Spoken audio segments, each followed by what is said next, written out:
To hear this if you're a feminist scholar. Ever wondered how a single film could challenge systemic misogyny? Let's unpack. Shattered stereotypes in 1991 by giving women the wheel, both literally and figuratively. Instead of passive roles, Thelma and Louise were complex, autonomous, and rebellious. They took control, defied societal norms, and even confronted toxic masculinity. Remember Brad Pitt's charming JD? His betrayal? A perfect critique of masked male exploitation. Released to mixed reactions, the film sparked fierce debate, challenging what society deems acceptable male behavior. It wasn't just a movie. It was a feminist manifesto, left a lasting legacy, inspiring generations to question gender roles and demand empowered female portrayals.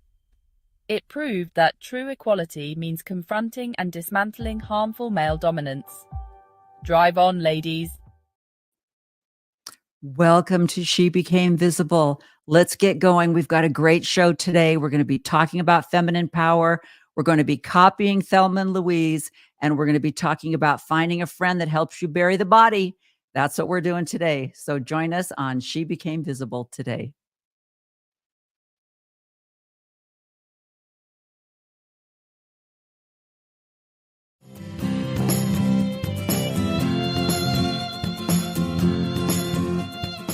You're wearing a sweater that was selected for you by the people in this room from a pile of stuff.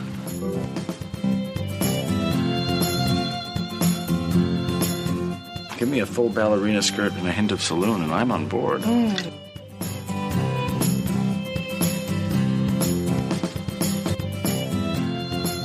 have a hole in my stomach!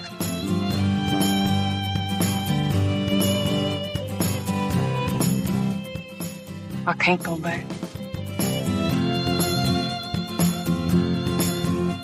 Welcome to the She Became Visible podcast. I'm your host, Renee Steelman. This podcast is my story. It's your story. It's our story. It's all the stories of all the women who one day knew that it was time to remember who they were, who they are, and stand up and be seen.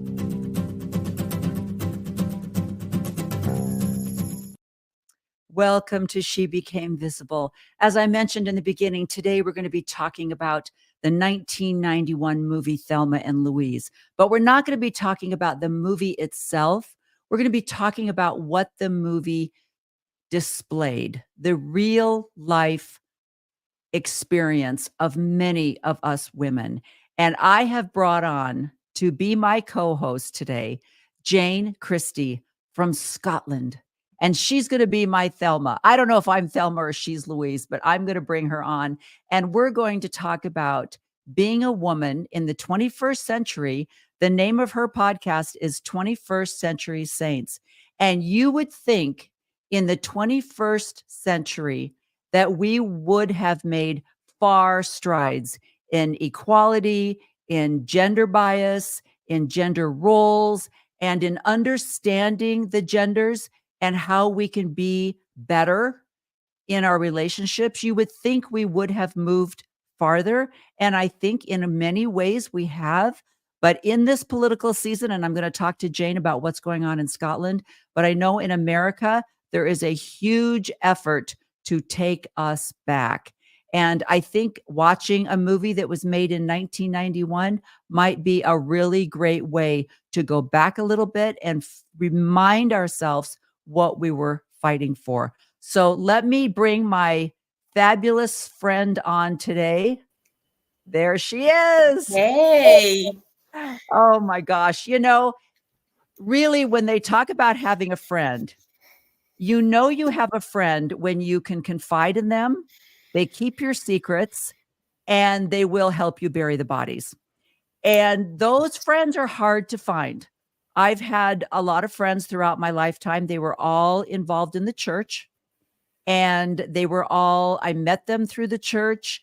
I went when we would go on double dates with our husbands, he knew him from the church. I knew her from the church. We talked about church. We went to church activities. And so, everything was kind of revolved around that. But I started to realize that the one person in particular that I thought was my best friend, she was not keeping my confidence. That if we were out with three women, if it was her, I, and someone else, then the other person would say, hey, hey, she told me blah, blah, blah. And I'm like, what are you doing? What are you? Well, for your own good, because how is she supposed to support you without getting some group consensus? And so a little bit of support wrapped up in, no, actually, that's what's called betrayal. You've just, yeah. Exactly. So finding someone that knows how to keep your confidences or knows how to not tell the police where the body's buried is unique. And Jane, are you just bummed that Sunstone UK was canceled and made digital? Well, kind of, maybe. Renee, the stories I have to tell you, the stories this has been the craziest, I would say the craziest year. Yeah. And it's just got crazier as it's gone on. So Sunstone UK, I'm part of the committee in the UK who were organising it, and it just became really clear that things are so intense over here that we're going to have to take some space. And that's why it became digital. So we all really, really needed, it's not even that we need a break. I think we need something a lot more sort of stable. Yeah. But we knew we needed the conversations. We knew we needed, especially because there was some things that were on the discussion list that were so helpful. So, for example, we had heard your topic, which the hope was, we'd be able to hear last year. Oh my goodness, we have to hear that this year because it is exciting and women especially need to know about this. And so actually, Sunstone this year, our number one thing was Renee's talk. So it's so good. And I had been chatting to Grace, who's doing all of the work around Sunstone, who is just a legend. Yeah. And this was right after you had finished recording, and Grace was like, that was awesome. Oh. So yes, the way it worked out, we were disappointed to have to do it. Yeah. But coincidentally, the weekend that it would have taken place, yes, we wouldn't have had the resources to emotionally and physically even just to all get there. Okay, so it was meant to be. Yeah, you're so right. I did not connect because I knew it had been canceled, a couple weeks ago, more than that actually. And then the Nemo thing happened, which is what you're talking about. I kind of put it together, but I didn't put it together that it would have been going on at the exact same time when I'm sure he would have been a feature speaker, a feature, presenter. And that's just not going to happen. And it's funny that you would say that because my husband and I had purchased tickets and reserved the hotel and stuff. We thought after it got canceled, we thought, well, let's go ahead and just go. I mean, I want to go to Scotland. I want to meet Jane. We were going to go over to Ireland and maybe do a little ancestry, dig up some, relatives or something. And, and my husband and I were sitting there watching TV, and I turned to him and I said, I just don't think we should go right now. The world is in a cuckoo land. And there's so many things every day you get on the news, and there's so many things. And I know that Europe is going through political things as well as the United States going through political things. And I just said, I just don't feel good traveling right now. So it's funny that you would say that. Yeah. Interesting. It gets there's a lot of baggage attached to this word, but I think one thing that I would like women to keep in their if you've had any kind of LDS background, if you are still in or if you've left, discernment. Yeah. We have so often seen it as a sort of a gift that you're allowed to use whenever you have permission to use it, and it should look a particular way. Yes. But actually, when we're talking about that inner knowing, I think often women have this ability just to discern. We just there is that knowing, and I like to. So I'm going to reclaim discernment for us.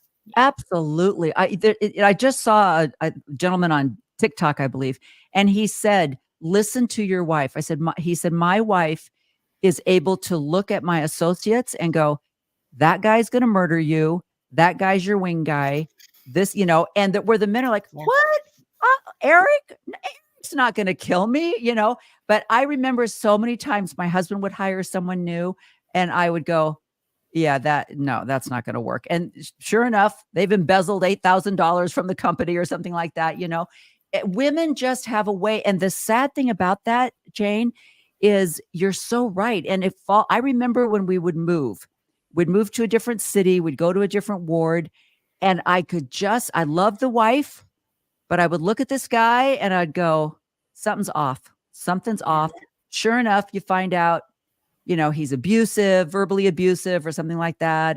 But everybody at church is going, Steve? No way. Steve's great. What are you talking about? So I call him creepy hugger guy, because the Steve, he doesn't even necessarily reach the threshold of anything with which you can say, he did this, and that's why I feel. But when Steve gives you a hug, you want to climb out of your own skin. And every ward has a Steve. And so, yes, in honor of Steve, we see you, mate. You are who we call hugger guy. Yeah. And you know what's funny? I don't know with your time frame, if you're able to listen to After Dark with Bill Reel and RFM.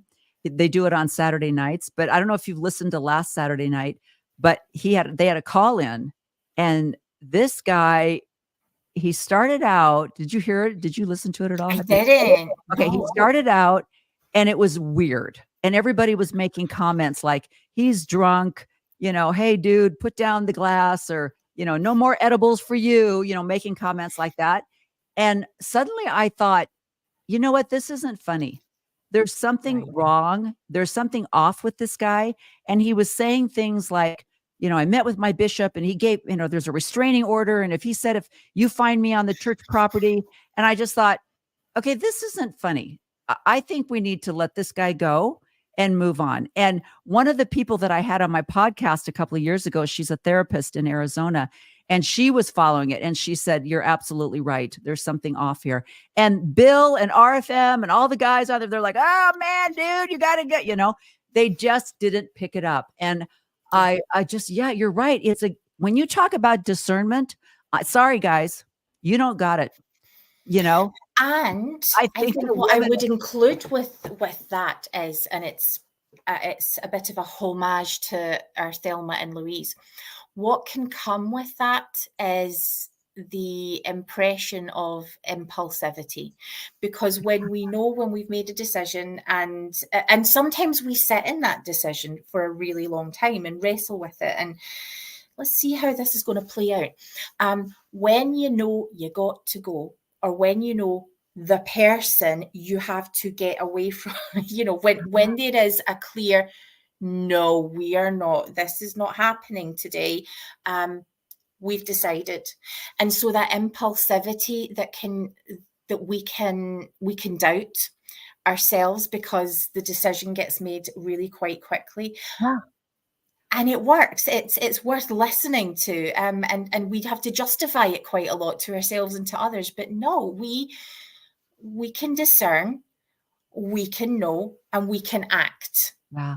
And that's a perfect segue, Jane, into what you've done this last year, because I remember when I first found you, and you were the kind of the apologist for the Brit Vengers. There would be a clip and you would call everybody back and you'd say, now, come on, guys, you gotta, let's think about this a little bit more in the gray. We're getting a little black and white.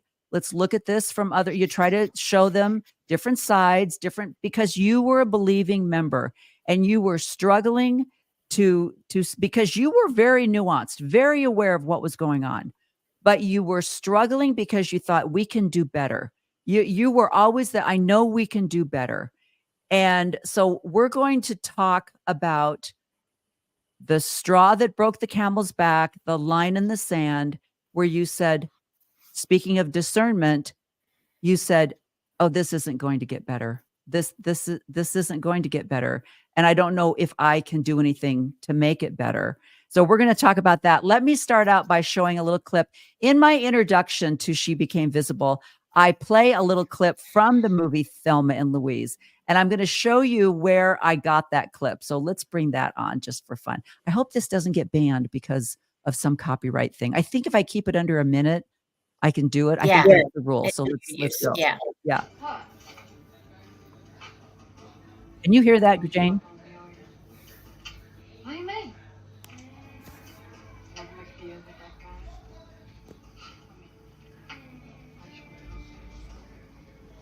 Thelma, I'm not making any deals.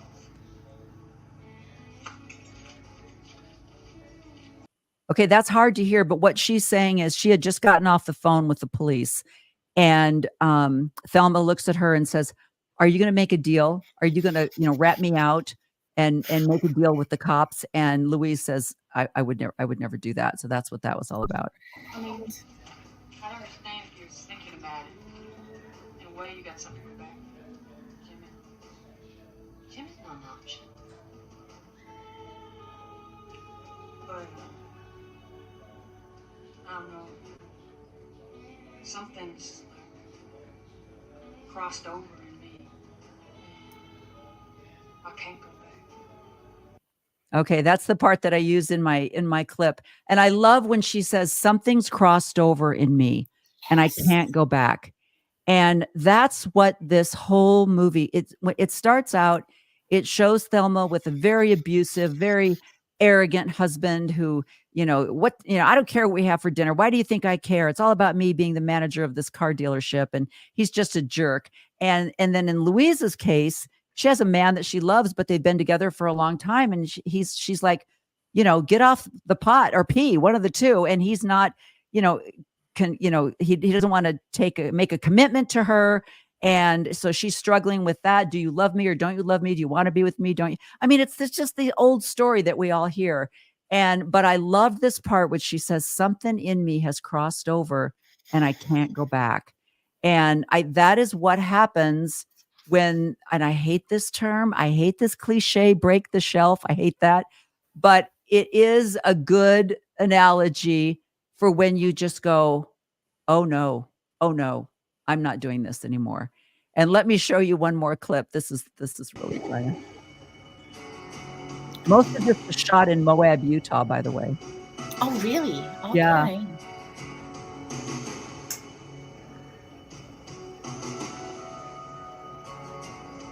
What? Guess you could call that. My eyes are open. Me too. I feel awake. Good. Wide awake. I don't remember ever feeling this awake. You know what I mean? I feel awake. Are you awake? She says, well, my eyes are open. I've never felt this awake. And again, I believe that's the feeling when people can somehow get rid of their cognitive dissonance and it all makes sense and they are awakened. They are visible. They're like, I have been scammed my whole life. I've been told a lie and I'm awake. And I hate the way I hate the woke, everybody's put that but there is a sense of it's learning. It really is. It's just a process of learning. When you learn more, when you learn that you could do better, if you don't have the desire to do better when you know better, then there's something wrong with your integrity. And we're going to get into that. But when you know better and you want to do better, that's moving forward and that's becoming awakened. So let's talk about your awakening. Well, you call it. Yeah, because I just really quickly, because I think it's worth pointing out. It seems so much in the movie, it seems so much easier for one of the women. It seems like, yeah, she just has that kind of personality and the kind of quieter, do what she's told kind of girl is going along with it. And you see this strength evolving, that she can be this because she has a friend who she can sort of stand on that shoulders. They are making each other better. And she is no longer being told what to do. And she's making these observations about herself. But I guess what I would add, because we get this in the context of the film, but, you know, when we talk about it in a podcast, I remember one of the things that I always ask people when we're having a conversation about, you know, with people who have left the church, I always like to ask them, would you, if you could change things and go back and not know any of this stuff, would you do it? Now, the answer 99% of the time is, oh no, I wouldn't go back, because we like being awake, right? It's that feeling, I am awake. But every now and again, and it's relatively common, that people will say, I don't know. I think I might want to go back and not know this, because this hurts so much. And they can't, but it's just sort of acknowledging that there is a price that's being paid for that awakeness. This Thelma and Louise didn't just go for a car ride. They were going through some stuff. And so I just think it's worth acknowledging that when we get to the point where we can feel our awakeness, also let's honor, you got there, you did this, and it was hard. It takes it out of our mental health, doesn't it? You know what? I love that you said that, because that's a good question. I've never thought about that, because if I didn't know what I had, if I didn't find out about the rock and the hat, would the other things have made a difference? But the rock and the hat was a big thing for me, because it was such an obvious deception. The paintings, the art, the story, everything was deception. And so that was a big thing for me. And then I just layered everything else on top of it. So that's interesting, because my husband knows these things. I mean, I remember coming out of the bedroom going, did you know Joseph Smith translated with a rock and the hat?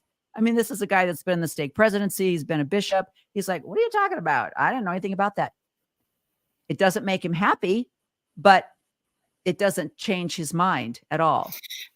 But we also, there are people for whom when that metaphorical, that we hate that, because I also hate that metaphor, when that shelf breaks, there is something within them that breaks too. And well, I mean, within all of us, right? So something breaks, and it's our trust, it's our hearts. And people can end up in such a vulnerable, when your whole worldview is flipped on its head. And when people have acknowledged to me that, I don't know, I think maybe, I would go back. It's because they've paid a price, and it has been so hard that it's almost a temptation. I wouldn't have to go through this, because I wouldn't choose to go through this. I wonder if before the journey, if they knew what was ahead, would you still choose that journey? Ladies, would you still get in that car? Because this is going to happen, and this is you're going to feel awake, but all of these things are going to happen. And I think that's one of the most fascinating things about the movie is, and the acting that both Susan Sarandon and Gina Davis, because there is a virtual turnover in both. They switched roles, and it was amazing to see how Gina Davis, how her character of just going along, and she caused a lot of the problems that, because she was just so innocent and believing and kind, just like you see in the church. It's just like, well, I was just trying to be nice. And well, he just said he would do this. And I just told him that because I thought he wouldn't tell anybody. And so that's just the way she was, this nice person. And you can just see where she flips, and all of a sudden she's grabbing Susan Sarandon and going, get in the car. And Susan Sarandon, after their money is gone, she's like, that's it. I can't think anymore. And Gina Davis took over. And it's such a beautiful acting depiction because it's very subtle, but obvious. And you're right. And I think that's what you see if you are watching. Well, like with you, I mean, when I've watched you just be so kind and benevolent to the church and accepting of, these people are not perfect, and let's talk about this. And yes, darn it, that policy makes me so angry. And then it's absolutely perfect example. And you're absolutely right. Because I told my husband this the other day. I said, one of the things I don't like is when they ask the question, if you could go back and tell your 18-year-old self something, what would it be? And I've always thought, I don't know. I don't think you can ever do that. There's no way you can tell a 14 or a 15-year-old, don't do this. In my case, don't have 6 children, only have 5. Because your last child is going to be severely disabled. At 15, you'd go, that's okay. I can do it. I'm strong, because you don't know. And so it's a silly kind of question that I've never really liked. Life just has to be lived often. But let's talk about your journey, because I want to combine with what made you flip. And then also the work that you're doing, because that also ties in with the Thelma and Louise, because you are about protecting the children in the United Kingdom. And the saddest thing is that what you're doing over there is something that cannot be done in America. And I think that is like, what is wrong with this? Is an American church. This church was founded in America. They talk about taking the gospel out into the world. But then when they go out into the world, other countries go, oh, yeah, you can't do that. And they go, in America, they go, yeah, you can't build a temple that's 350,000 feet high and lit up 24/7. And the church goes, watch me, hold my beer, But in other countries, they go, oh, okay, let's go back to the drawing board. So anyway. Oh, this is going to be fun. Yes. I'm laying out way too many things. So let's start out with I'm going to play a little bit of the talk. You're a very dutiful member of the church, watching General Conference on television, broadcast to the world from Salt Lake City. And this is one of the general authorities that is speaking. And then I want to hear your reaction for when you heard this. The things of God. It means trusting the doctrine of Christ more than the philosophies of men. Likewise, we must resist the temptation to walk in our own way after the image of our own God, whose image is in the likeness of the world. The oppositional pole of this world is an essential part of God's plan of salvation. How we respond to the pole is the essence of who we are, a measure of our integrity. The worldly pole can be as direct as to destroy fidelity in marriage, or as subtle as posting anonymous comments critical of church doctrine or culture. Exercising integrity in our choices is an outward expression of an inner commitment to follow the Savior, Jesus Christ. Just as integrity flows from the first great commandment to love God, being true to each other flows from the second, to love our neighbors as ourselves. A life of integrity is not a life of perfection. It is a life in which we strive every day to foremost be true to God, and within that context, to be true to others. President Oakes reminds us, our zeal to keep the second commandment must not cause us to forget the first. The world increasingly grapples with integrity by imposing codes of conduct or ethical rules that govern the relationships between people and institutions. While good. So And I think Talking about human rights there, is that where we were going, Elder Gerard? and I Okay. think, first of all, I really, when you are in any kind of a professional authoritarian position, normally you'll get feedback from people where they might say things like, Mr. Gerard, you got to speed it up a little bit. People are dying back there. You cannot talk. You Right. got to speed this up a little bit, or that was too long or too repetitive. But they don't do that. You're just like, oh my God, just please, But anyway, but what he was saying and what he was starting to quote was when President Oaks said, the commandment to love your neighbor does not necessarily mean you really have to love them if they're not living the Mormon lifestyle. And, it was kind of like, but are your neighbors transgender? Are your neighbors gay or lesbian? Then, you love them, obviously, because that's the thing that all the Christians say. Oh, we love you. We just don't love what you're doing or how you're living or how you're raising your children or all of that bull crap. But Right. what was it in his talk about integrity that you were like, what? Well, I can tell you the exact moment. Okay. Yes. Okay. Up until this point, I would refer to myself as an engaged church member. So I historically was a convert. My husband's a non-member. If you're in the church in Scotland, you have to really, really want to be Mormon.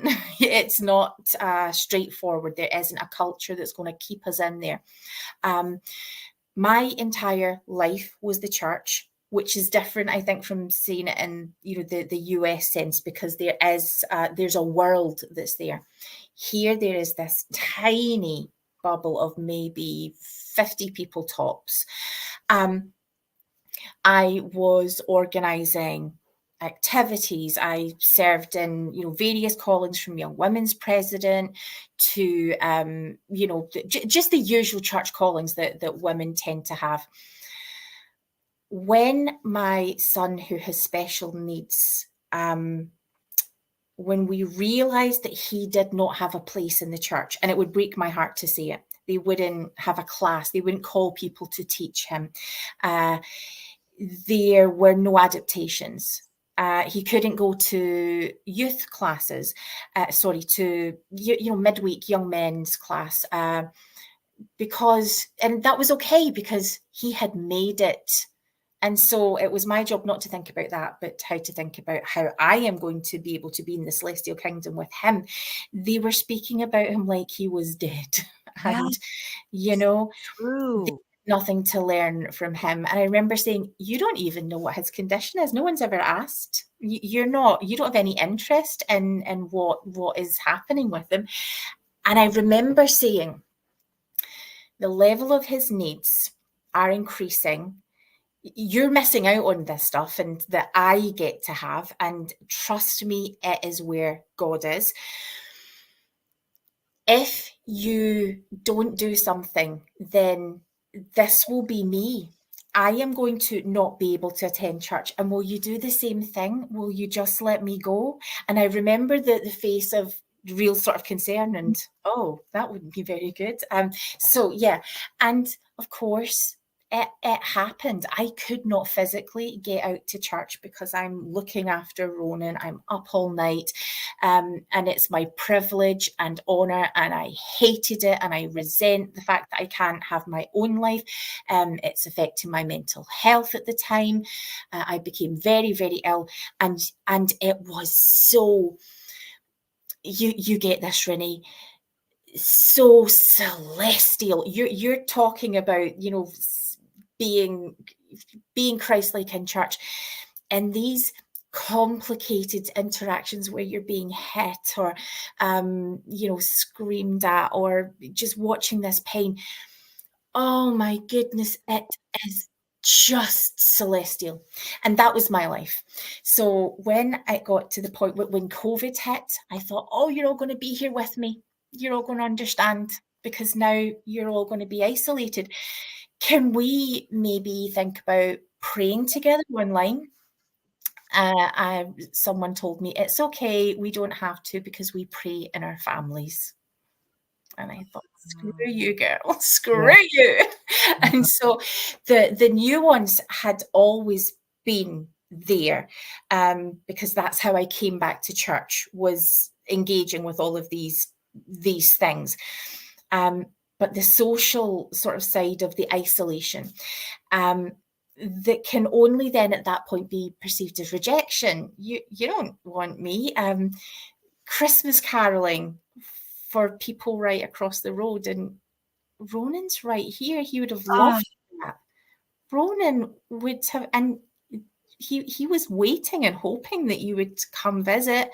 And that's been our lives. He's waited. So I would come home when I did get to church, and the first thing I would do when I got home was I would lie to Ronan. And I would tell him all of these people, okay, so the bishop was asking for you. This person said hi, and it was just horrible. And he would feel really good. He would feel remembered. So yeah, doing people's jobs for them. So by the time it gets to conference time and I'm engaging with this stuff, people went back to normal life after COVID. And of course, we're forgotten again, but even more so because they've all moved on. And to be fair, that's what happens in life. That's not just a church thing. That's one of the things that we face in our communities. The only thing at this point that is keeping me engaged with the church is integrity. I made a commitment. This is between me and God. And so all of the things that are unhelpful, I can let them go. I can engage with them rationally and reasonably. And does it matter about the rock in the hat to me right now if what is being experienced is really, really good, if those fruits that we will know people by are really good? And it got harder and harder to see. It got harder to see that, and again, there are so few people there. Yeah. What are they supposed to do, right? I mean, it's all I was ever looking for was just occasional connection. And when I say occasional, a couple of times a year would have been lovely. But I'm engaging and I'm staying and I'm watching all of this pain and I'm doing all of this work to be able to say, you know, the November 2014 policy of exclusion, that for me is not of God. I can stand up against it and I can do that and stay in the church because of integrity, because I am here to stand in this place and hold open the door so that if you need to leave, then I am with you and I will bless that journey. If you need to stay, then you should be able to fully participate as someone who is of worth and who can feel loved. You should be able to engage with church as a community where you can come to Christ and not be met with all of these barriers before you even get anywhere near Christ. So that was where I was at in the talk. I think it's where he begins talking about the world and he's making that, that everything that's bad is coming from the world. Now, let me tell you something about the world, Elder Gerard. It's the world that's been supporting me when the church left. I feel like someone who's been abandoned by my religion. I'm asking questions like, should I just go to my local church in the United Kingdom? I'm sure it's the same in America. There are churches everywhere that are so close by to me. I could do this in a spare 5 minutes and just to be able to worship and have some sacred breathing space. But I'm trying to make this work. And you're giving a hard time to the people who are actually being of real worth and value. You're criticizing people in the world. Just where you cut off, yeah, you're talking about sort of policies and individuals. You're talking about people's human rights. That's a good thing, right? And as soon as someone starts telling you that something that is good and is right and is enshrined by law, that those are righteous things, then you know that there's something off. It's that discernment. This is not okay. Then he starts to talk about integrity, and he says a lot of good things about integrity. I would totally object to the fact that you have to be Christian to have integrity, which is something that he is fairly clearly stating. Many people with great integrity are not Christian, and we should be valuing and honoring that. But then, this is what he says. Let me quote. Ugh. I'm sorry, and trigger warning for everyone. Okay. Saying we have integrity is insufficient if our actions are inconsistent with our words. That's absolutely correct. Likewise, Christian kindness is not a substitute for integrity. Now, by this point in the talk, I have done so many mental gymnastics to try and give him the grace to think, okay, surely it's not this bad. It's just going to be one of those talks that we can just resign to the that wasn't helpful pile, and we'll focus on another talk. And keep in mind, I'm alone. I need this conference. Give me something I can work with, people. Yeah. Christ-like Christian integrity. I mean, so actually being like Christ and having that kind of integrity, that's not good enough, because you're reframing what integrity actually means. It means something else. Now, my son serves in the British Army, and integrity is one of their core values. Wonderful. And he had come home that day of conference, and I had said, I am not doing this anymore. I'm resigning my membership of the church. And I was devastated. I did not want to be here. And I'd said, here's why. They are redefining my integrity. My integrity, you know, the scripture, I will not be parted from it. Son, they're redefining integrity. This is what he said. And he said, if someone tries to redefine integrity, then they don't have integrity. In that one simple line, I was like, yes, that's it. You don't have integrity. And I don't believe that you realize that, Elder. I think it's because you're trying to do something, you're trying to make a point, but how you're doing it, using a sacred value and twisting it like that, that is ungodly. That is unchristian. That is not what Christ teaches. Depending on which day of the week it is, I don't know where I am with Jesus. I don't know if I'm Christian or I am so jury's out with everything. Yeah. But you do not get to do that with core values. Integrity is what kept me fighting for so long. And if you take that away from me and make it about something else, then I refuse. I will not be party to that. And so I was devastated to send in my letter. I announced it that night. I asked if I would be able to have a conversation first with my bishop or stake president.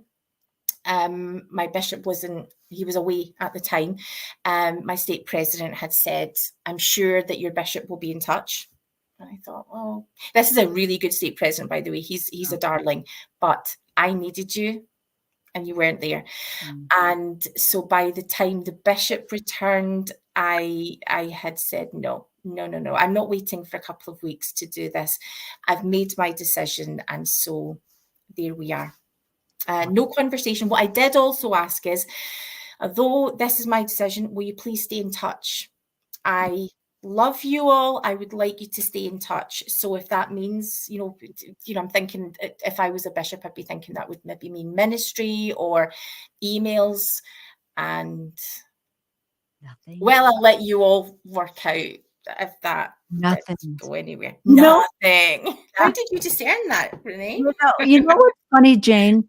And I don't know if this is, I'm sure people I'm going to say this. I'm putting myself out there, and I'm sure people are going to jump all over this because it's kind of like, well, you're the one that left the club. What do you care? Type comment. But there's a fabulous stake president where we live in Arizona. Very nice, wonderful man. He literally calls every person in his stake on their birthday. So he called my husband on Monday because it was his birthday. And so we were shopping, we were out and about, and he said, "Oh, it was President whatever." And he's calling me for my birthday. And he said, "He's such a great man." I said, "He is." I said, "Did he ask you, how's your wife?" And he said, "No, he didn't mention you at all." And I said, Well, it wasn't your birthday, Renee. "No, it wasn't my birthday." But I just thought, it's so funny. If Oh. I was a non-member who was taking the discussions, they would be all over the place. Is it? And so it's like, you talk about being Christ-like. You're talking about, we don't care what religion you are.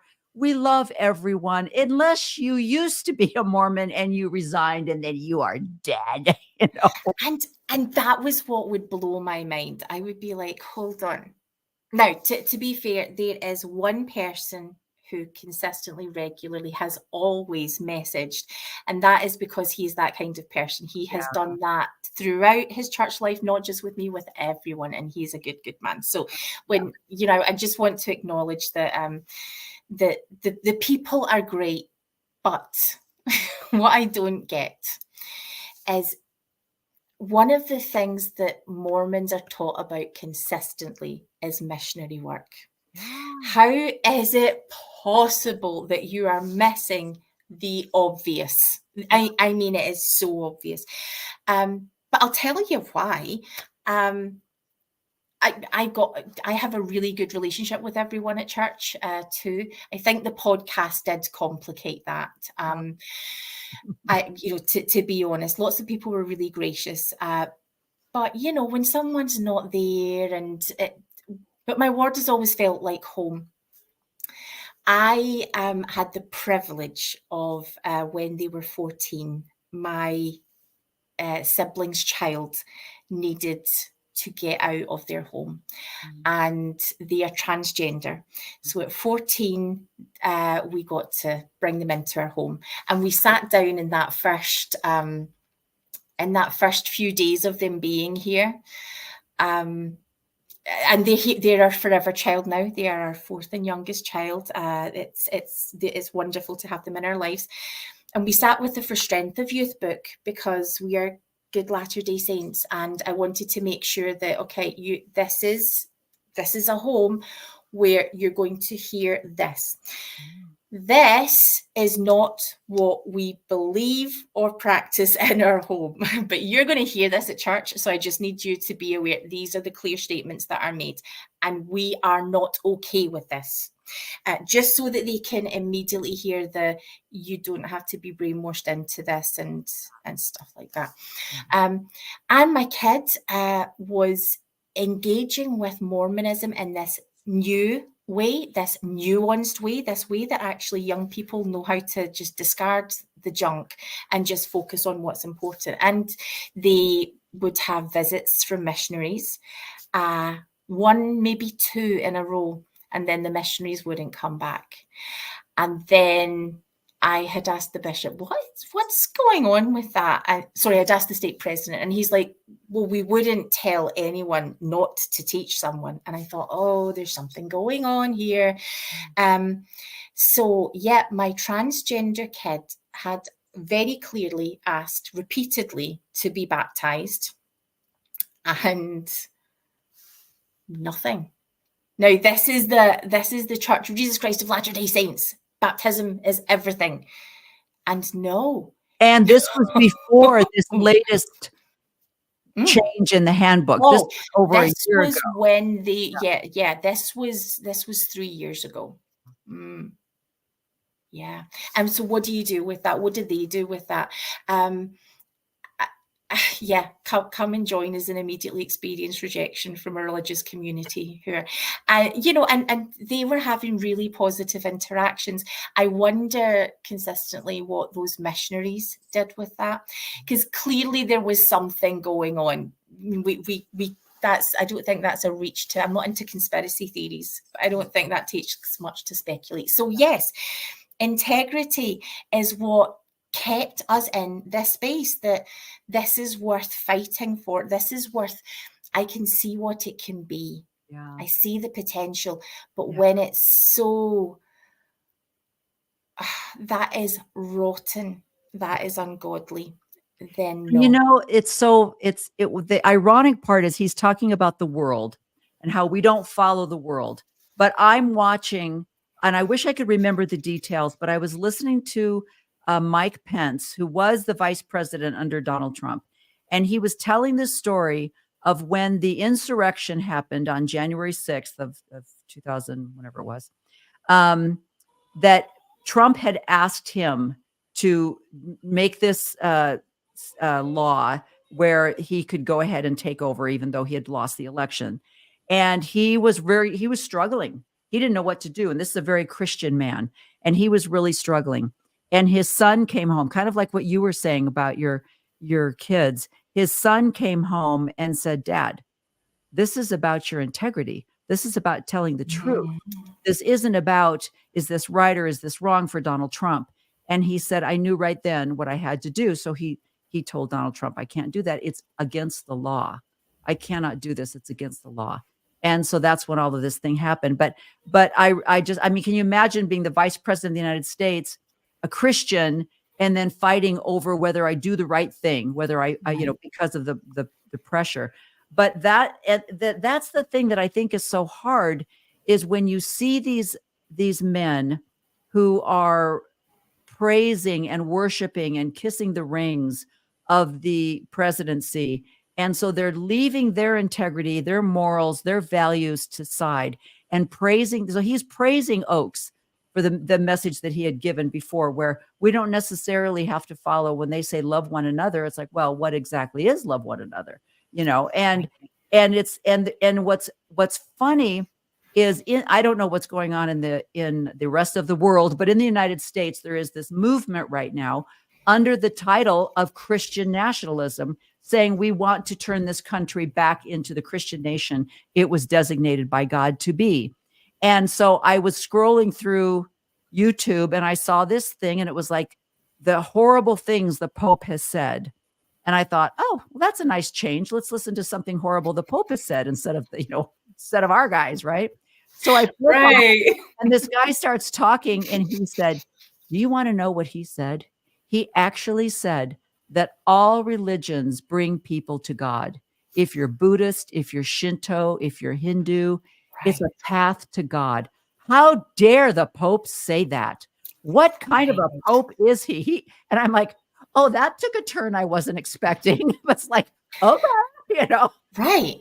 Well, and interestingly, that's how I had intended to well, it's how I was living, just to survive spiritually, because I do have a spiritual need. I do have a need for that kind of connection. Lots of people can live without it. It's just, it's my way. I would attend other churches and would have positive experiences. Particularly the Community of Christ gang were exceptional. That was my spiritual home for a long time. And I formalized that relationship earlier this year in Loch Lomond. We had a wonderful experience. But yes, to be able to hear those kinds of healthy messages, and that's how. So when I said I was done, I also made it very clear, oh, wait, I'm not done with Mormonism. I'm not done with this church. I am done identifying in this way. I'm done with that formal relationship with you. Oh, but I'm not done. We've got work to do here. I have friends. This is Latter-day Saint-ness is in my DNA. It's the language that I have used to connect with the divine.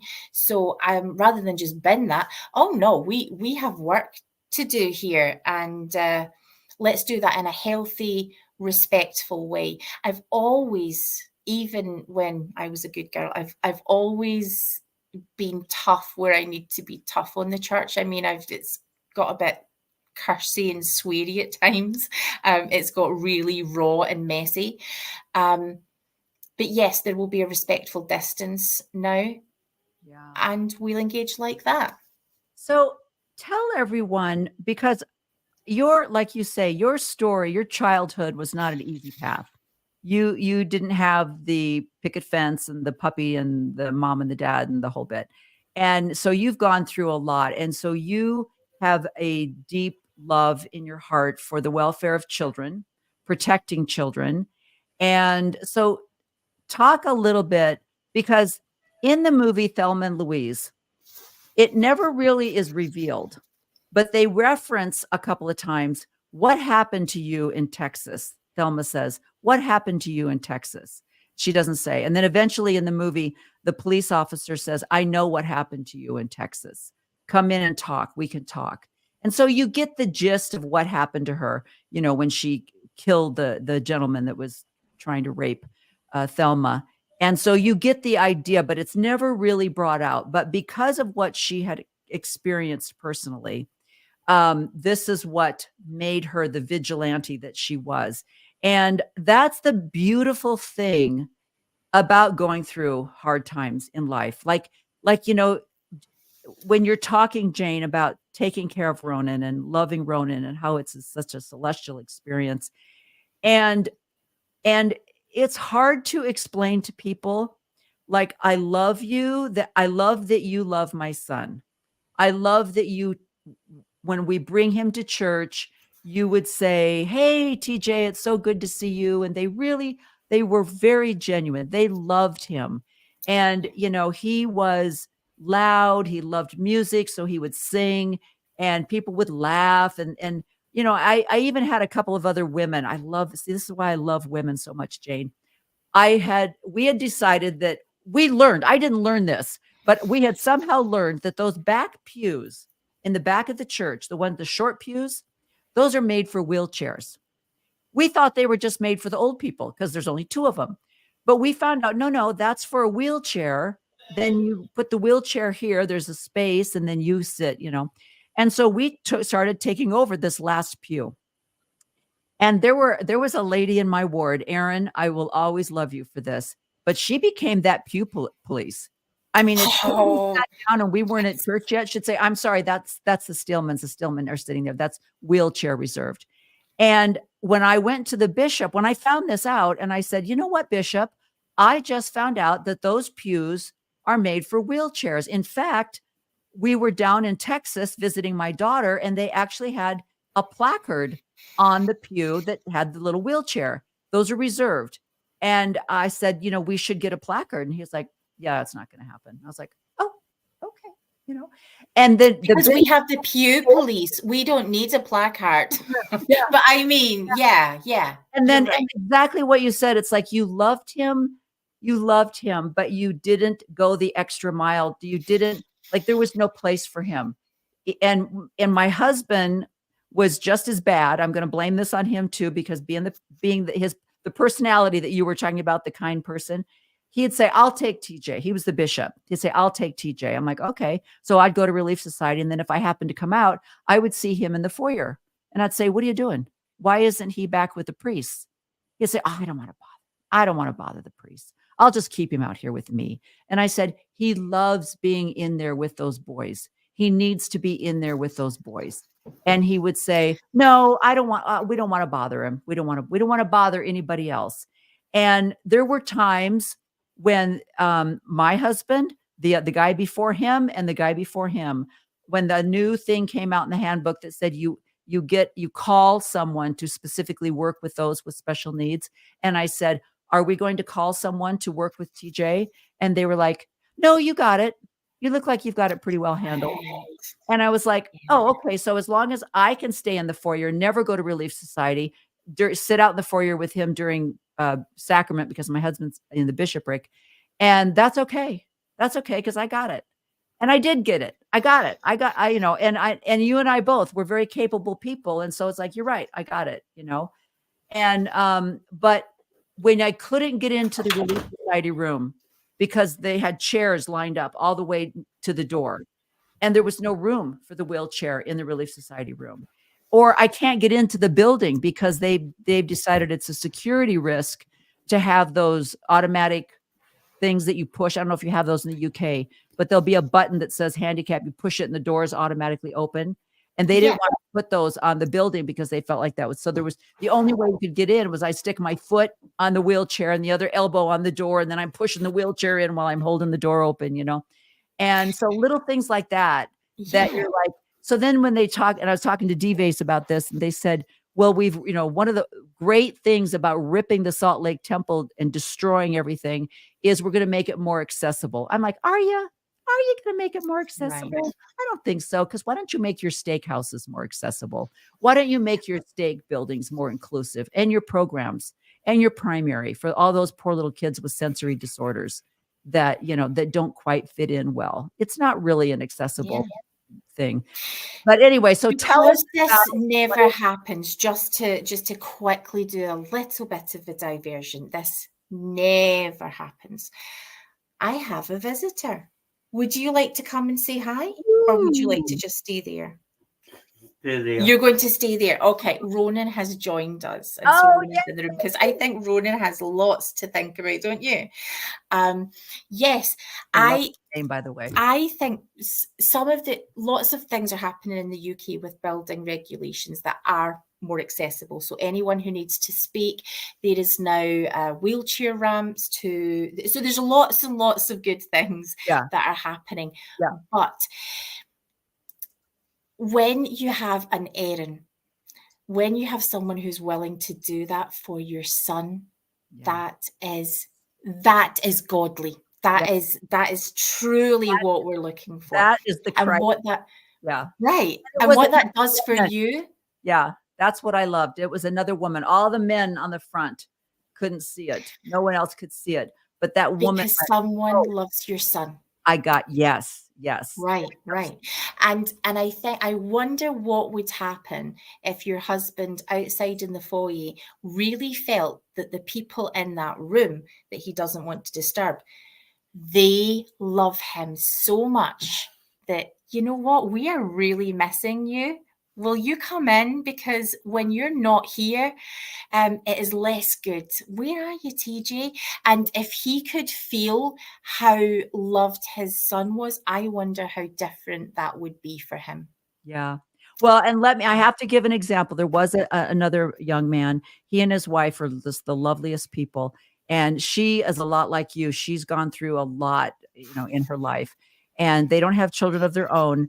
But my husband was out in the hallway with our son after we moved, and he was no longer in the bishopric. So I always say to him, when you were sitting up there in the royal seats, did TJ's voice bother you? He goes, no, I never heard him. I said, that's right. So now that you're not sitting there anymore, and he was sitting next to me, I'm going to take him out.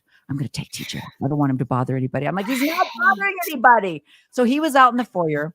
And this old guy, one of these old obnoxious snowbird guys that they have in Arizona, actually went up to him and said, your son is too loud. He's disturbing us. Could you move a little farther down the hallway?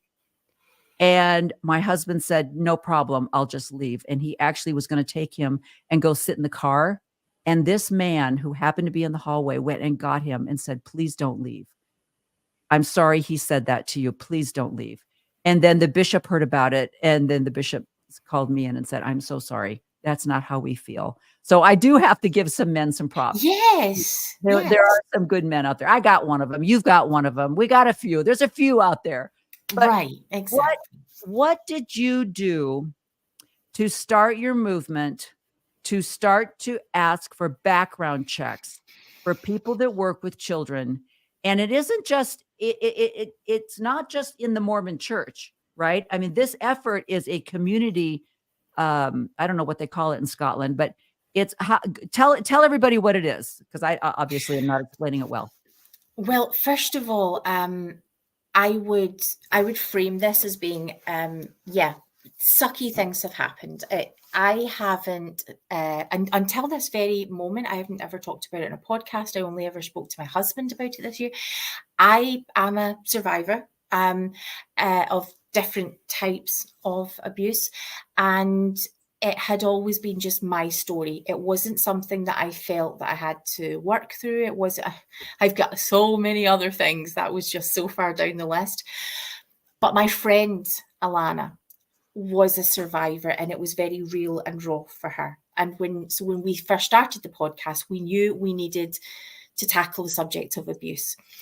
Alana went to go live her best life after Mormonism. So we had this incredible, definitely when we're thinking about Thelma and Louise, this woman is it.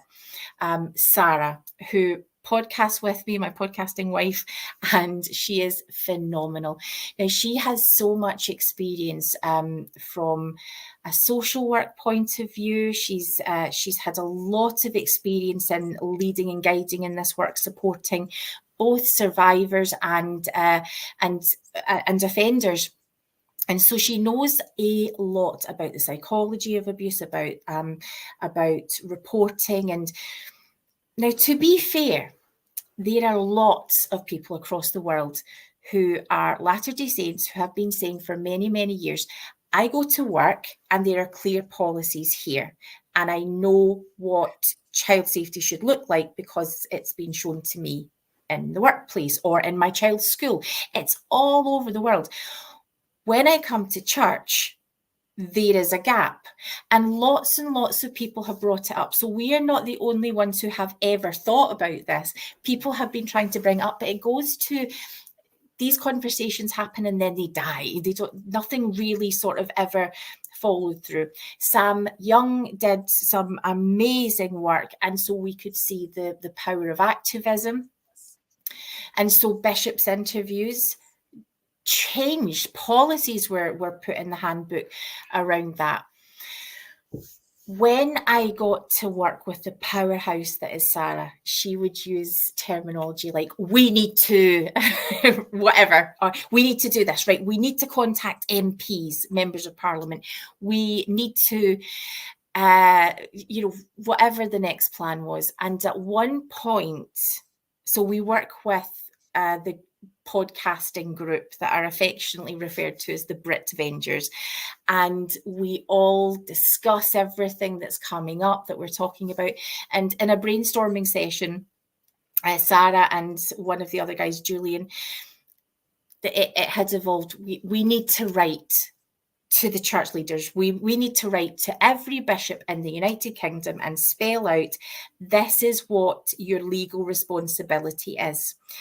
If the law had stated, the law still states that if you knowingly have someone work with a vulnerable person, a child who's on, and that the person that you've called is on the barred list, someone who's barred from working with children, then you are subject to a couple of years in jail and a pretty hefty fine. Do you know that? And one of the reasons we could do that is because there was an inquiry, a huge inquiry that lasted for years, and it was about abuse in religions. And so lots and lots of religions and organisations were giving evidence. The Church of Jesus Christ of Latter-day Saints in the UK was asked to give evidence. And one of the clear statements that was made by the lawyer was, the person who's responsible, who oversees safeguarding, so if there's an abuse complaint or something that is of concern, the person who's responsible for that at a ward level is the bishop. Now, if you were a bishop and you know that actually the church lawyers are saying this is on you, then you need to know that. And so if all the bishops know that and they're asking questions and the state presidents are asking questions, then those conversations will start. Now, in the meantime, so the letter went out.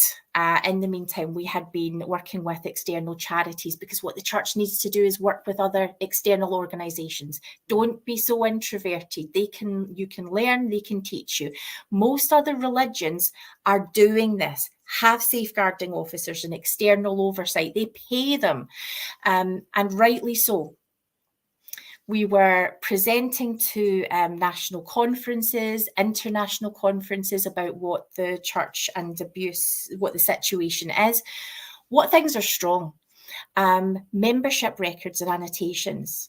generally, that's a horrible thing. But actually, can you imagine if someone who wants to access vulnerable groups, not just children, but also elderly people, disabled people, immigrants, if there is a risk, that person, if they move into another ward, that membership record has been annotated. Now, other churches don't all have that kind of joined up system. So that's something we wanted to highlight.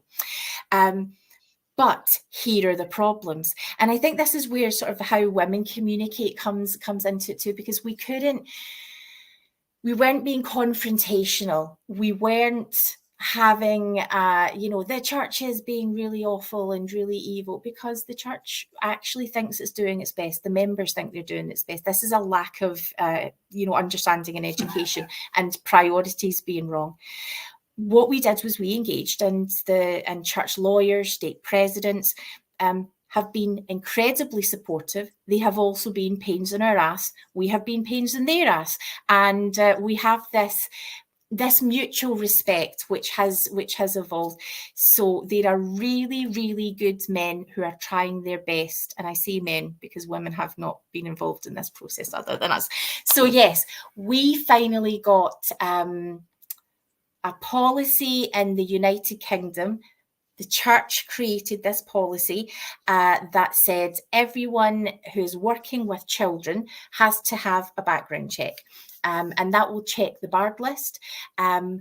We could provide evidence that actually had some of those checks happened previously. Historic incidents of abuse within the UK church would not have happened.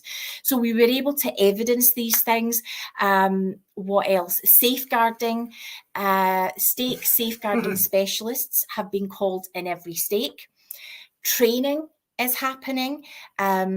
Really good things. Is it enough? Is it going just perfectly? Actually, I think the church is a little bit disheartened at times, because I think with this new policy, having to DBS check so many people, and also acknowledge lots of people just don't want to have a DBS check. Yeah. They choose, no, thank you. And that is completely your right. And we don't get to project any reasons from that. Some people are just incredibly averse to things like that. However, if you want to serve in this way, then you have to comply with that. So yes, I think the church is a bit possibly disheartened by how long it's taking for this to be a really tight process where everyone has been DBS checked. But I think in most wards, I think they're probably around about 80 to somewhere between 80 and sort of, the higher percent above that. Members are all DBS checked. They are working on it. The system itself is incredibly slow, which is not the church's fault. The church passes along the information. So I would say don't be disheartened, church. I would also say, the training needs to be looked at. We are asking for external oversight. We're asking for governments need to have clear policies in place that will compel religious organisations to have clear policies about the welfare of specific policies around the welfare of vulnerable groups. Now, what we don't have just now is those background checks applying to all vulnerable groups. It's just children. And as we know, for example, elderly people in the Mormon church are more financially vulnerable than other people. Someone can take you into a room and talk to you about your finances. Now, here in the UK, if someone was to do that, a lawyer would be calling family members to say, are you aware that your family member is making this financial decision? There is oversight around that. But when you're in the church, it becomes a lot more fuzzy. So yeah, there's vulnerabilities, and just, that with the best will in the world, bishops aren't always aware that some of the language that they're using almost compounds that vulnerability. This elderly person doesn't have a choice, because they're not going to go to heaven if they're not going to be able to serve in the temple. It's seen as an insurance. So yes, lots of these things that we are still pushing for, and I honestly, and I know that she would disagree, the power behind that has been Sarah Delaney. Yeah, She is she's phenomenal. and I don't know. I would have to have someone with more legal. Don't. I have zero legal expertise, so someone with legal expertise would have to tell me the difference. But it's my understanding that this is a United Kingdom law. It's not the church's law. Yes. It's Europe. Yes. Yes. And Yes. so, and I know I just put on my TikTok that in the state of Arizona, they have just passed a law that if you commit any kind of child abuse to a child 12 and below, it is automatic prison. There is no like, well, whatever.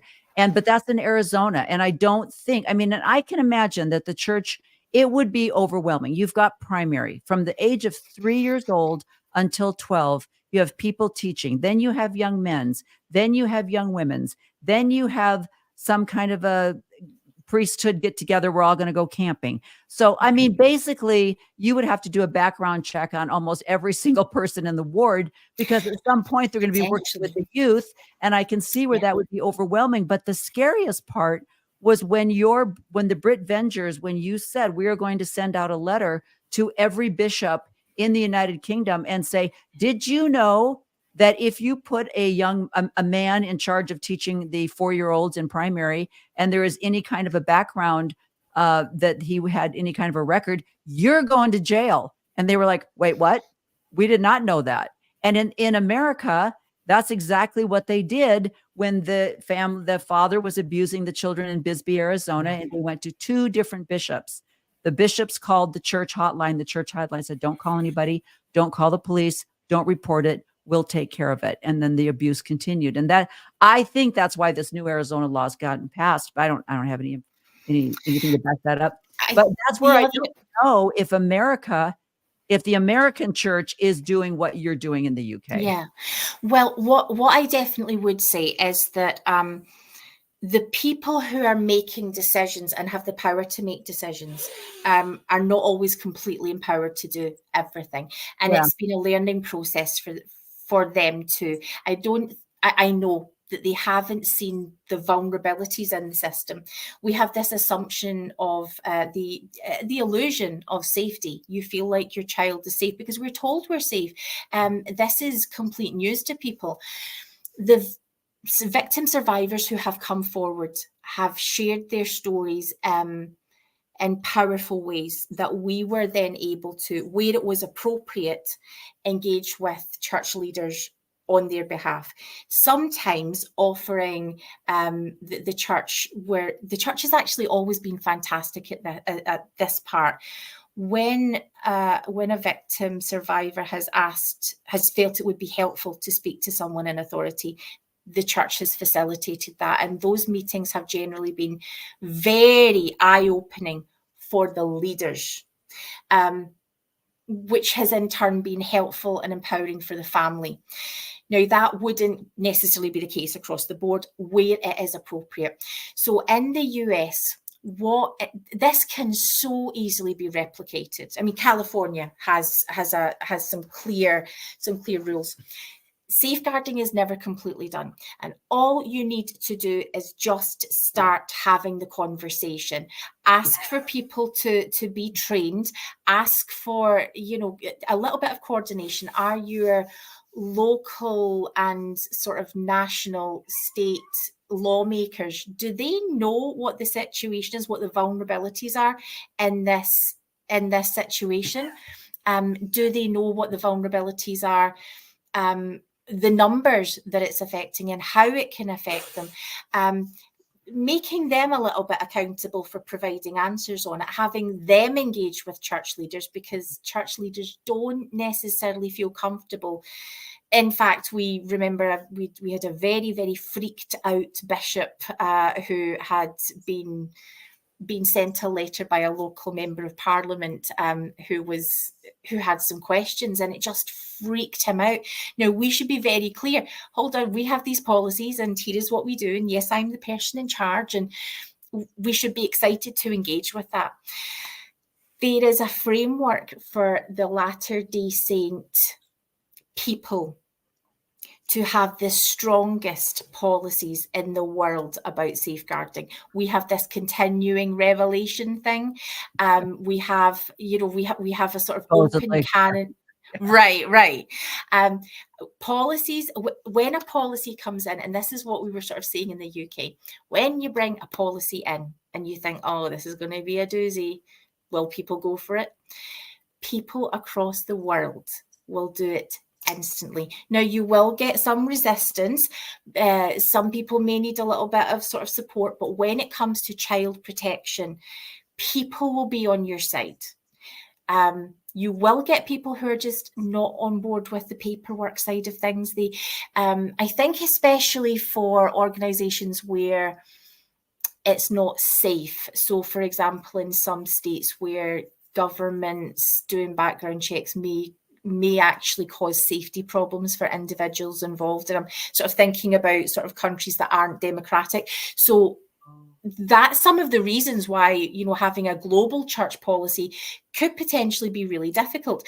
What do we do with families who have practiced polygamy, who there are multiple children involved and multiple families involved, and these things could lead to consequences? And all we need to do is start the conversation. We just need to be talking about these things and convert it to action.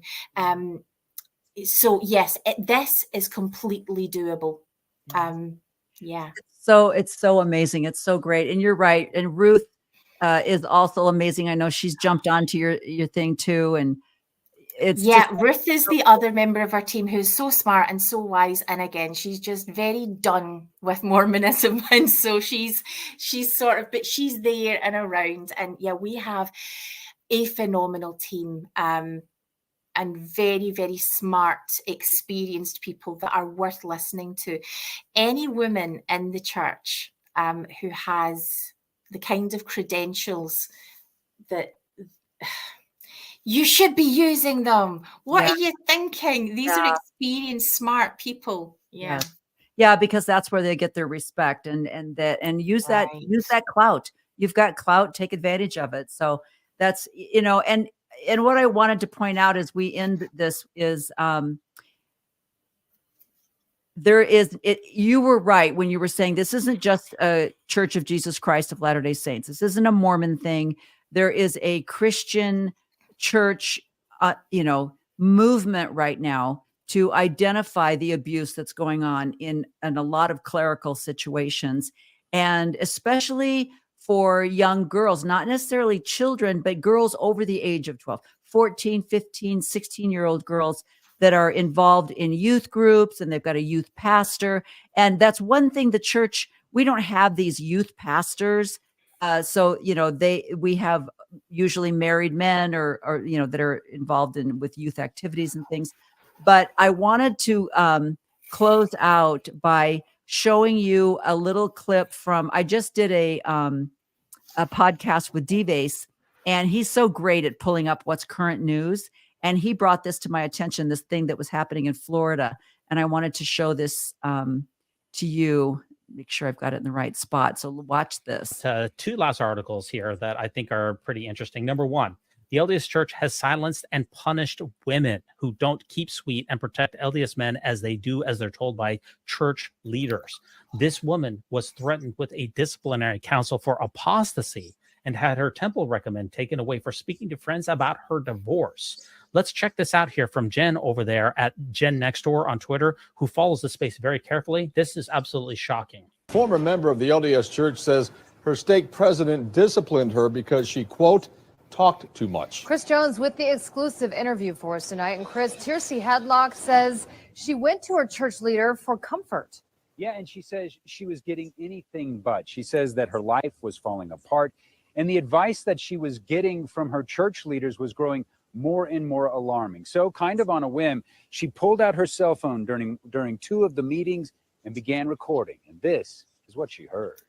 Oh, that hurt. It cut like a knife. For faithful Mormon Tiercy Hadlock, this following sentence from her stake president crushed her. To not follow counsel and direction from your priesthood leaders. There's a name for that. That's called apostasy. To me, it was akin to like the worst thing that you could be called. An apostate, not for an affair or for shunning the church, but for not being quiet about her painful divorce. I talked to my closest friends about it a lot because it was the way that I processed things. In addition to being labeled an apostate, the stake president had even more discipline for her. We took your temple recommend away because you emphatically said you would not stop talking about this with other people. An apostate, revoked temple recommend. All this after Hadlock says her ex-husband and a woman in the ward were tangled in an emotional affair. But Hadlock says neither of them received any punishment. They get to do all of that, and there's no consequence for their behavior. And because I am hurt and struggling and trying to process it, I get my recommend taken away. And then in a later meeting, after she continued to talk about her divorce, the stake president raised the stakes again. I would like you to reevaluate how you really feel about this. And if you can't, Tiercy, we're going to convene a disciplinary council. These recordings happened last year, but Hadlock says she had to speak out now because of the Me Too movement, the LDS Church's support of a bill outlawing recordings like hers, and news that LDS bishops told the ex-wives of Rob Porter not to leave him after he allegedly beat them. I needed to speak my piece. I needed to speak my truth. This is the time to share it and hopefully get other people. It's amazing who gets a discipline. So that was, I had not heard that. I couldn't believe that was on the news in Florida. Right. You know, something as personal as that. But it brings me to, I'm going to let you go, Jane. And I'm going to, hi, Ronan, how are you? You're so handsome. And I'm going to let you go, but I want to show a little bit about a documentary that's out there now called For Our Daughters, where people in other Christian religions are being faced with the same thing, where they're being sexually abused by a pastor, by some kind of clergy, and the clergy admits it. He stands and he says, I'm so sorry. I was wrong. I was bad. I'm so sorry. And the congregation stands, they clap, they give him just love. Wow. And for the woman, it's like, you need to shut up now because he's been forgiven by God and you don't have a voice. And it takes me back to the Thelma and Louise when Louise says to her, they wouldn't have believed you if we would have, because Thelma wanted to go to the police and say, this is what happened. And she said, they wouldn't have believed you. And this is 1991. And here we are in 2024, where women are saying he did this, or he said that, or I don't believe that gentleman should have been doing that, or this was inappropriate. And they go, he's a good man. He's in the bishopric, or he's a doctor. And I mean, the floodlit has opened up the door for all of the people in very high professions. It's really sad, but you're right, Jane. It's the women. We need to use our voices. And if, as you mentioned, I love that you pointed this out, if you have professional training, you've got initials behind your name, your voice is so needed. And please help all the rest of us lowly little people, do what we want to do to protect our children, to protect our young women, and to give a voice to the changes that need to be happening. And it's not just doctrine or policy, it's human correct behavior that we're looking for. I'm so, Davis does such a phenomenal job. And covering that is wonderful. But I'm thinking about the woman coming forward in the first place and sharing the worst things, because it's come one after another that has ever happened in her life, and sharing that vulnerability. It's that discernment, the inner knowing, we're going to jump off this cliff. We think about the ending of Thelma and Louise as being, that's the clear ending, and okay. But metaphorically, women are doing this all the time. We're going to jump, we're going to take that risk. I think it's also just really, really significant, as we're sort of wrapping up this week, not just in the UK, but the repercussions across the world, the decisions that men can make to excommunicate, to call someone apostate, the worst thing that you can be called in the church. you could use the word satanic. Let's face it, it's the exact opposite of what you're supposed to be. All of the implications around that word. Our dear friend Nemo the Mormon has been subject to, he was called to a court last Thursday, and I think the world is still the world is still living in that trauma. It's still very raw, very vulnerable. The family are going through, I mean, it's hell. It's hellish. Nemo is my mate. Nemo was helping us with every single bishop in the UK. We needed their address, the address of the meeting house.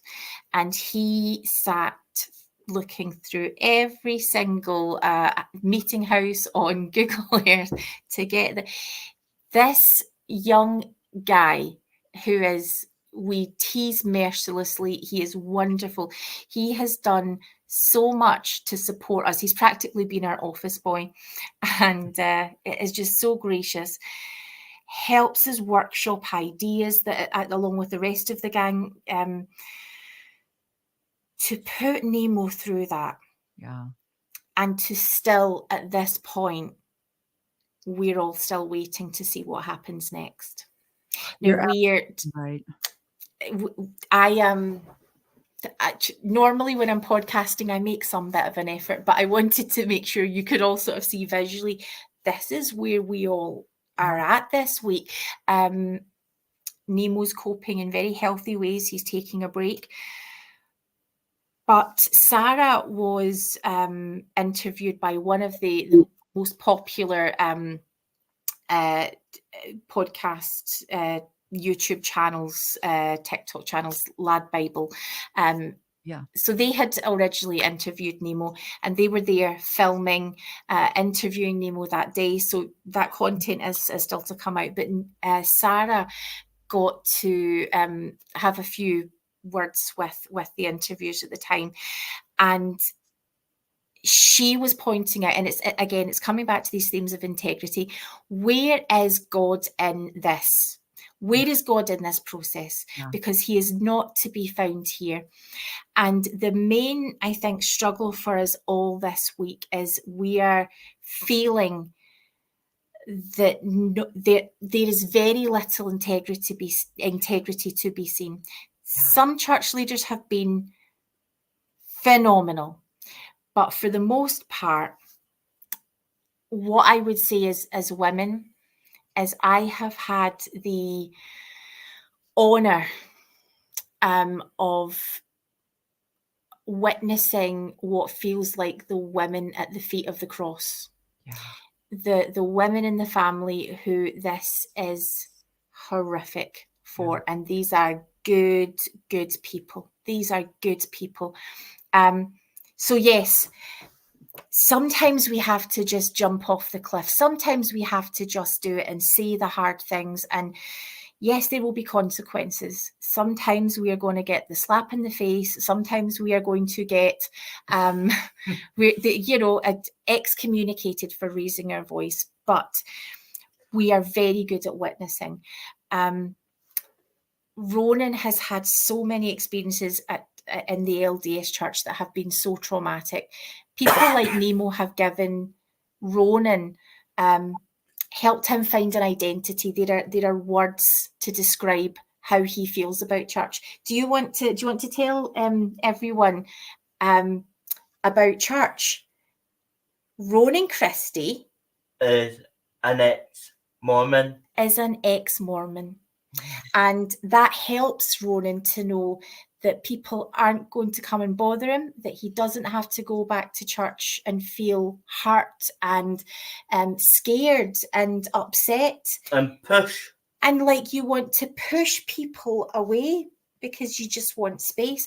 Nemo the Mormon has shown us a way to be ex-Mormon healthily, and also showed us a way to be Mormon healthily. And I'm just really thankful for that. And I'm really glad to be able to have this chat with you tonight, Renee, because you have been just to have you girls, just to have that space where we can, you know, we can get it. Girl podcasters, there, we have our work cut We out. have our work. We have our work. Yeah.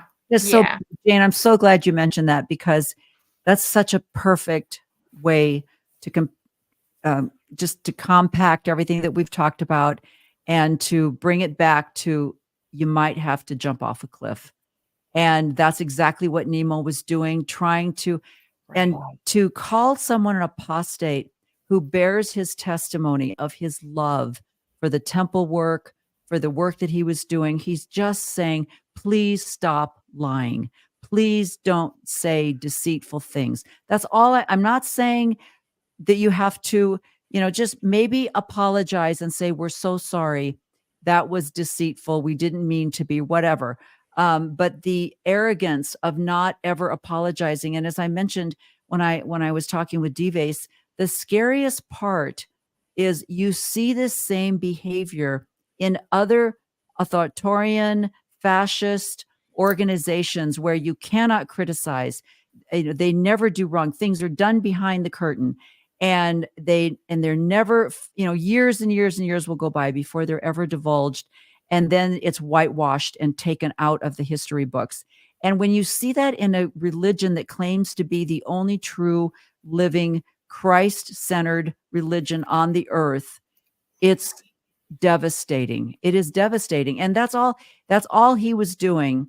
And to use the word apostate and to kick him out is just, it's barbaric, it's cruel, and it's not Christ-like. I don't, you know, it doesn't correlate very well. And I'm glad you brought that up and reminded everybody, but it's such a great way to end the program.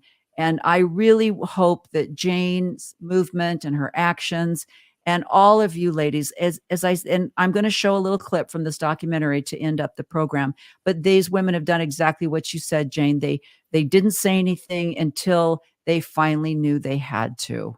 And that's where you see the Me Too movement. That's where you see people like Kate Kelly and other people that have come forward. They do it when they have to. And that's so brave. That's so brave. And what you're doing and the podcast that you made after you decided that that was it, you couldn't take it, was so brave, because we knew where you stood and it was a shock. And we knew you were hurting to do that. So I love you. I'm so sad we've got credit on that airline. So we're going to be over there at some point. Maybe after. Oh, we will make sure it's going to be spectacular. It will be Yes. fabulous. So, all right. Thank you so much. Good night, Ronan. Thank you. Good night. Night. Say good night. Night. Good night, everyone. Thank you so much. Okay. Bye-bye. Oh, that was beautiful. Oh, you guys. The last couple of podcasts that I've made have been with women that have, you know, Jane is raising a young man with special needs. And I was with Dives I was with Jean, and we interviewed a woman who lost her baby. She only lived 30 days, and it was devastating. It destroyed her marriage, which is very common. 80% of divorces, the people that have a child with a disability, end in divorce. It's a struggle. And when I wish I could tell these people, I know they look strong. I know these women with their children look strong, but they're crying inside and they need help. And it's not a casserole. It's not a loaf of bread. I have the most beautiful children, I have to tell you. I have a daughter that has a son with severe autism, and she volunteers to help other mothers with children with autism. And she caregives for these people so that they can get away for a little bit. And I see these women that bring these children to church, and they sit in the foyer and they sit in the gym, and they don't want to bother anyone else out. But you need to be active in your community in other ways besides verbally. And it may be real, like Jane was saying, it might require some training. It might require being uncomfortable. But there were so many women in my life that helped me out with my son. And I cannot thank them enough for what they did. These were the most loving, kind women. And I will say, and I mentioned it when we did his celebration of life after he passed, I thank the women that were there for me. When my daughter lost her husband in a car accident and we needed to go to Seattle quickly, I knew who I could call. Will you help us take care of our severely disabled son so that I can go be with my daughter? And they were there. So there are these beautiful people out there. Jane is one of them, and Sarah and Ruth and these other people that are trying to get laws passed. It's not apostasy. It's not revenge. They're trying to get people protected. And as we close, I'm going to show you a little clip from a new documentary that's out there that I just want to use it as a trailer to encourage you to watch this and see what these women are doing. Listen to them, believe your children, believe your gut. When you feel uncomfortable or you feel as though there's not something right, you don't need to worry about offending that person. You need to protect your children and your family. And that's really what this message is all about. I'm so grateful that I have a Thelma living in Scotland that I know I could probably call in the middle of the night and she would be there to comfort me. I know that I have women here in Utah. I have women in Arizona. I have women in Oregon that I could call and they would be there for me. And I'm so grateful for that. So I hope you have enjoyed this podcast. Thank you again, Jane, for everything that you've done. And we will see you again next week. Bye-bye.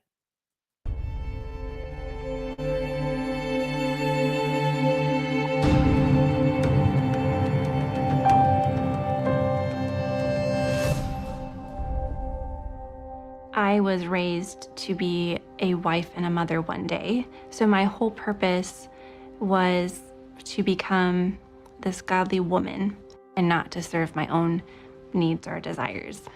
As a girl growing up in the church through the purity culture, what I really gained from that was that if I was this amazing Christian woman who loved the Lord and was a good person, then the most I could hope for was God was going to bring me this amazing, godly Christian man. I was raised in the church.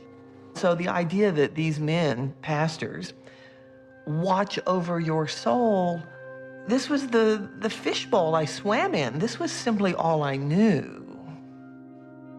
But what Kate, Jules, and Krista didn't know was that the men who claimed to be their guides and protectors cared far less about them than about their own power. Their power over women and their power over the country.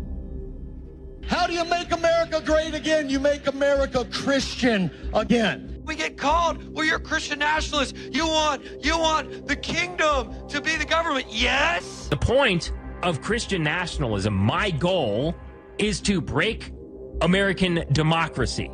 I'm going to be a dictator for one day. We need total dictator Trump. The Constitution is invalid. Christian nationalists see themselves as entrusted with this duty to take back the country. God, we didn't come just to go to church. We came to go to war. Their plan for winning this war is for Christian men to be aggressive, militantly masculine, even violent. And if they win, American women will be required to give them control of their bodies, just like the Christian women who have already been living under their authority. My dad would say that he is the prophet, priest, and king of the household. And we were taught that men were strong and powerful and protectors, and they had a lot of positive language to describe the patriarchs. And then women had to be the helpers and to submit. I have 4 people in my life that I dictate the hours in their day. I dictate what time they go to the bathroom, when we eat, what we wear. Those are the people that I have almost limitless authority with. Anytime I showed a strong individual desire, then that was shut down. So I had to be quiet and weak just to survive. My whole goal in life was to grow up, get married, and have children. And we didn't believe in things like birth control. So the expectation was that we'd have as many children as possible. And our parents would use us to bring about this change in the country. We would make the country a Christian country. Godly women want to feed their men. Godly women are designed to make the sandwiches. But this is not an absolute law like the one about making babies. Christians need to be thoughtful about this with our kids. They're all arrows. They're all to be sharp and they're all to do damage to the enemy. But we want our daughters to grow up seeing what they're for. We're just going to outbreed these people. We are. There has been a lot of talk about Christian nationalists' drive to take over the country and about their strict view of the roles of women and men. What's been hidden until now is that their views of what men and women should be like in the new America are already triggering one of the most shocking sexual abuse scandals in